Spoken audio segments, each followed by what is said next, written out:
Hi everyone, here I've got LG K51s and let me show you how to set the camera timer. So first of all, you have to open the camera, and in the right upper corner you've got the timer icon, and simply by tapping on it you can change the time. From now on the photo will be taken after 30 seconds. Another click on this icon will change the time for 5 seconds. And if I will tap on the icon again, then it will change to the 10 seconds delay.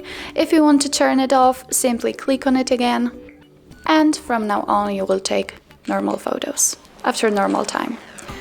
So thank you so much for watching. If this video was helpful for you, please hit the subscribe button and leave the thumbs up.